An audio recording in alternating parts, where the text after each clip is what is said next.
안녕하세요. 우리는 지금 삶의 의미에 대해서 생각해 보고 있습니다. 세 가지 질문, 나는 누구인가, 왜 사는가, 어떻게 살아야 하는가에 대해서 저는 우리를 지으신 하나님을 만나야 이 세 가지 질문에 대한 정확한 답을 알 수 있다는 말씀을 드리고 있습니다. 하나님 어떻게 만날 수 있을까?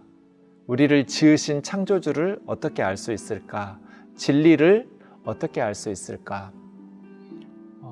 지난 시간에는 철학을 통해서 알 수 없을 것 같다.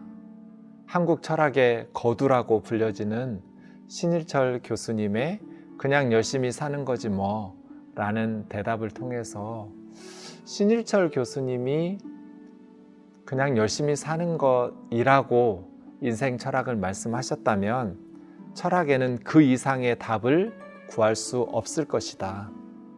그리고 도서관에서 연구실에서 학문적으로 연구하는 것에 답이 없다면 산속에 들어가서 진리를 탐구하는 득도하는 경지에 이르는 그런 구도자들을 통해서 하나님과 진리를 알 수 있을까 싶지만 사실은 득도한 사람은 없습니다.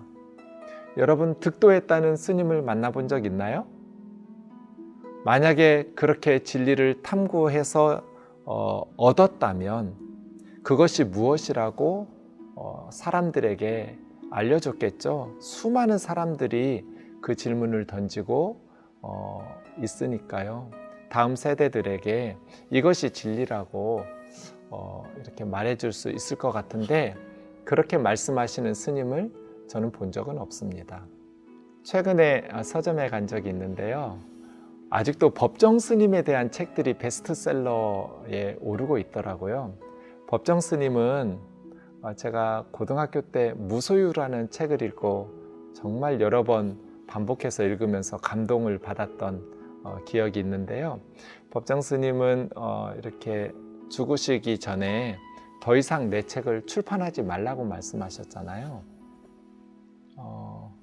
그래서 서점에 갔더니 법정 스님이 쓰신 책은 더 이상 나오지 않는데 법정 스님에 대해서 다른 사람들, 저자들이 쓴 책들이 많이 팔리고 있더라고요. 그래서 좀 무섭는데요. 법정 스님은 왜 더 이상 내 책을 출판하지 말라고 말씀하셨을까요? 그 심오한 뜻을 제가 다 알 수는 없겠지만 만일 법정 스님이 득도하셨다면, 진리를 발견하셨다면 그걸 가르쳐 주시고 싶지 않으셨을까요? 나는 이런 과정을 통해서 진리를 발견했다고. 모든 사람이 동의하지는 않을 수 있지만 여러분 한번 참고해 보라고. 그리고 내 책의 수익금이 있다면 불우한 이웃들을 위해서 사용하면 좋겠느라고 이런 식으로 유언을 남기실 수는 없으셨을까요? 그런 생각을 했습니다. 저는 신일철 교수님이 무지하거나 게으르지 않은 분, 성실하고 똑똑하신 분이었음에도 불구하고 그냥 열심히 사는 거지 뭐 라고 대답할 수밖에 없었던 것처럼 법정 스님이 정말 정직하고 진실하고 훌륭한 구도자의 삶을 사셨다는 것에 대해서 의심의 여지가 없다고 저는 생각하는데 그럼에도 불구하고 더 이상 내 책 읽지 말라고, 출판해내지 말라라고 말씀하시고 이 세상을 떠나실 만큼 그분들의 그런 모습은 피조물의 한계라고 보는 거죠. 그런 방식으로는 하나님을 만날 수 없구나. 그래서 제가 직접 하나님을 만나야겠다고 생각했어요. 철학에도 답이 없고 구도자들의 책을 통해서 득도하는 사람들의 책을 통해서도 답이 없다면 이 답답함을 내가 직접 하나님을 만남으로써 해결해야겠다는 생각을 했어요. 어떻게 하나님을 알 수 있을까요? 그때 사실 저는 기독교에 대한 신뢰를 잃어버렸어요. 왜냐하면 목사님들이 사기꾼처럼 여겨졌기 때문이에요. 죄송해요. 그때 그랬어요. 교회 가서 설교를 들으면 목사님들의 설교가 헌금 많이 해서 복 받으라, 기도 많이 해서 복 받으라는 내용이었어요. 제가 고등학교 다닐 때 저희 시골 교회에 그때 우리 교단에서 지금도 유명하신 분인데요, 유명한 부흥 강사 목사님이 오셨어요. 농촌교회인데 그 목사님이 오셔서 다들 눈 감으라고 1,000만 원 헌금할 사람 손 들으라고. 그때 저는 성가대석에 있었는데요, 눈을 감고 우리 교회는 그렇게 1,000만 원씩이나 헌금할 사람이 없을 텐데 걱정하고 있었어요. 그때 그 목사님이 막 꾸중하는 거예요. 왜 이렇게 이 교회는 믿음이 없냐고. 하나님께 1,000만 원 바치면 하나님이 1,000만 원만 주시겠냐고. 몇 배로 더 주실 텐데 다른 교회들은 다 그렇게 해서 복을 받는데 왜 이 교회는 그렇게 믿음 있는 사람이 없느냐고. 그럴 때는 기다려야 되더라고요. 그 다음에 완전히 절반으로 줄어들었어요. 500만 원 헌금할 사람 손 들으라고. 그때 저는 눈을 감고 500만 원 헌금할 분이 있을까를 생각해 봤어요. 근데 어린 제 마음에도 우리 교회는 500만 원도 헌금할 사람이 없을 텐데. 목사님의 꾸중이 또 한참 이어졌어요. 왜 그렇게 믿음이 없느냐고. 점점 액수가 줄어들었어요. 300만 원, 200만 원, 100만 원. 계속 꾸중이 이어질 때 제 마음속에 그런 생각을 했어요. 헌금 안 해도 좋으니까 그냥 누군가 손 들었으면 좋겠다. 우리 교회는 왜 이렇게 믿음이 없을까? 그 목사님이 잘못되었다고 생각하지 않았어요. 우리가 믿음이 없다고 생각했어요. 그래서 하나님의 복을 받지 못한다고 그렇게 생각했어요. 그 다음 날은 한 사람씩 기도 제목을 쓰고 작정 헌금 액수를 써서 강대상 위로 올라오라 했어요. 목사님이 안수해 주시면 방언의 은사를 받는다고 말씀하시는 거예요. 저는 방언을 너무나 많이 받고 싶었어요. 방언을 하면 제가 고등학교 때부터 3가지 질문 던지면서 인생의 의미를 묻고 있었잖아요.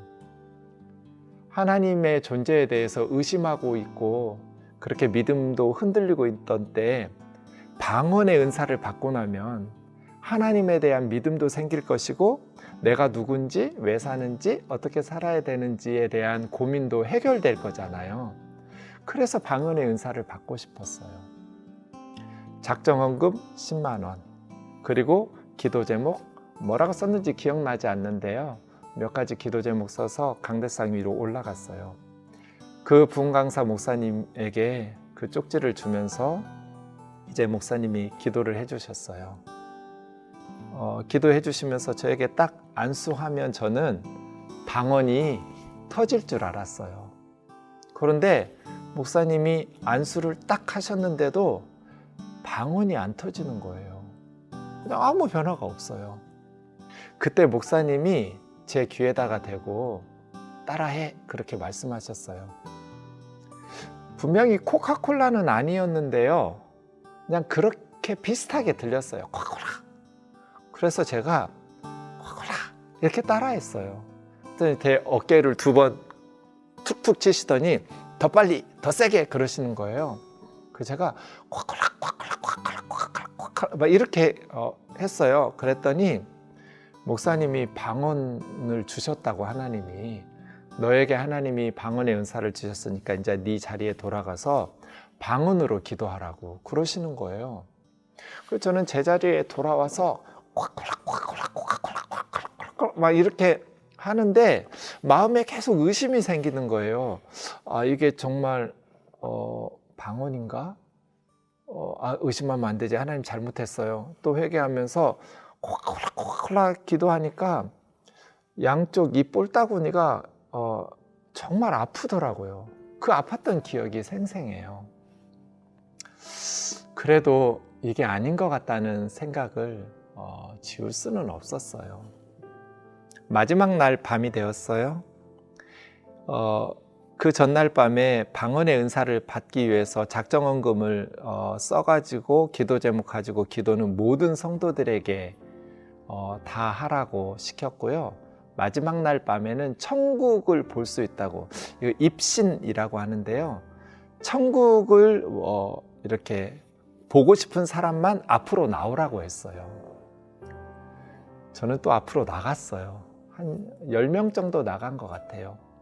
왜 제가 쑥스러움도 많고 부끄럽기도 하고 두렵기도 했는데 앞으로 나갔냐면 제 마음속에 하나님에 대한 그런 의심이 있었으니까요. 하나님을 만나고 싶었으니까요. 믿고 싶었으니까요. 그래서 나갔는데 성가대석 쪽에서부터 한 명씩 이렇게 목사님이 이마에 안수하시면 쓰러지는 거예요, 바닥에. 그래서 우리 담임 목사님이 그 뒤쪽에 서 계시고 강사 목사님은 앞에서 기도하면서 이마에 이렇게 안수하니까 한 사람씩 바닥에 겨울이었는데요, 그냥 맨 바닥에 누워 있는 거예요. 제가 끝에서 한 두 번째 정도, 두세 번째 서 있었던 것 같아요. 얼마나 제 차례가 되도록 이제 가까워지니까 너무 떨리는 거예요. 드디어 제 차례가 돼서 저는 이제 천국을 볼 기대를 가지고 기도하면서 그렇게 사모하는 마음으로 기다리고 있었는데요. 목사님이 기도하시면서 제 이마에 딱 이렇게 손을 안수하셨는데 문제가 생겼어요. 저는 아무것도 안 보이는 거예요. 눈 감고 기도해도 그냥 변화가 없었어요. 천국이 보이면서 아니면 지옥이 보이면서 천사라도 보여가지고 제가 지금 쓰러져야 되는데 아무것도 안 보이는 거예요. 그러니까 목사님이 저를 밀더라고요. 이마를 손으로 미셨어요. 그래서 저는 버텼죠. 근데 버티다 보니까 갑자기 그 생각이 들었어요. 내가 끝나야 옆에 있는 사람들 끝나면서 이게 끝날 텐데. 그래서 저는 그냥 제 힘으로 누웠어요. 누워가지고 눈 감고 그냥 기도만 했죠. 그때도 그 목사님이 잘못됐다고 생각 안 했어요. 내가 잘못됐다고 생각했어요. 하나님을 의심하는데 무슨 천국을 보여주시겠어요? 믿음이 없는데 무슨 입신을 할 수 있겠어요? 내 죄를 그 바닥에 누워서 회개했던 기억이 나요. 문제가 또 생겼어요. 언제 일어나서 내 자리로 돌아가야 되지? 나는 천국은 보이지도 않고 천사도 보이지도 않고 지옥도 안 보이고 그냥 아무 변화가 없는데 언제 내 자리로 돌아가야 되지? 그러다가 실눈을 뜨고 옆 사람들을 봤더니 한 명, 두 명 일어나서 자리로 들어가시기에 저도 일어나서 내 자리로 들어왔죠. 그 뒤로 우리 교회에서 천국 봤다는 사람 한 사람도 없었어요. 거기 저처럼 다 그냥 성령에 의해서 쓰러진 게 아니라 그냥 자발적으로 드러누운 거예요. 하나님을 만나야겠다. 이제 철학에도 답이 없고 구도자들, 득도했다는 사람들의 책에서도 답이 없다. 라고 하나님을 찾아야겠다고 할 때 제가 기독교에 대한 신뢰를 버렸다고 했던 이유들이 저의 그 고등학교 때 경험들 때문이에요. 저는 목사들은 사기꾼이라고, 그 가난한 농부들에게 돈 뜯어내는 1,000만 원, 500만 원 그렇게 헌금 바치고, 저 그때 작정헌금 10만 원 한 거 아직도 안 했어요. 다른 헌금은 다 해도 그 헌금은 하기 싫더라고요. 그래도 하나님한테 한다고 약속했으니까 작정 헌금은 돈은 내야지. 저도 지금 목사인데요. 하나님한테 저는 그렇게 말씀드렸어요. 하나님, 바로 그런 잘못된 생각 때문에 목사들이 작정 헌금을 시키죠. 잘못된 방식이었어도 하나님 앞에 한다고 약속했으니까 잘못된 서원이라도 지켜야 된다 라는 성경 구절로 겁박하면서 성도들에게 삥 뜯는 것, 그건 우리 하나님의 성품에도 맞지 않고 성경에도 맞지 않는다고. 그래서 더 많은 액수로 다른 헌금들을 다 해도 나는 그때 10만 원 하겠다고 코카콜라 방언받던 그 작정 헌금은 지금도 안 하고 앞으로도 안 할 생각이에요.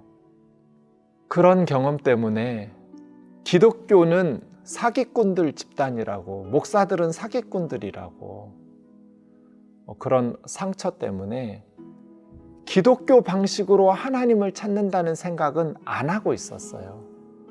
오히려 철학이나 다른 방법을 통해서 내가 누구인지, 왜 사는지, 어떻게 살아야 되는지를 탐구하고 있었는데 더 이상 다른 방법이 없다는 생각을 하고 결론을 내리게 되었어요. 그래서 저는 다시 기독교의 하나님을 찾아보기로 결심했어요. 여러분은 어떤 방식으로 하나님을 만나셨나요? 다음 시간에는 제가 어떤 방식으로 하나님을 만났는지 나누겠습니다. 죄송해요, 여러분.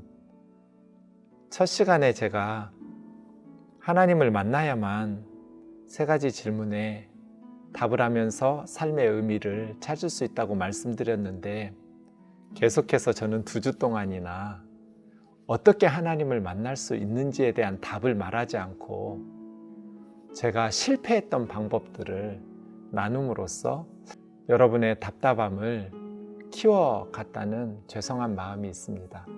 다음 시간에는 하나님 만나는 법을 나누도록 하겠습니다.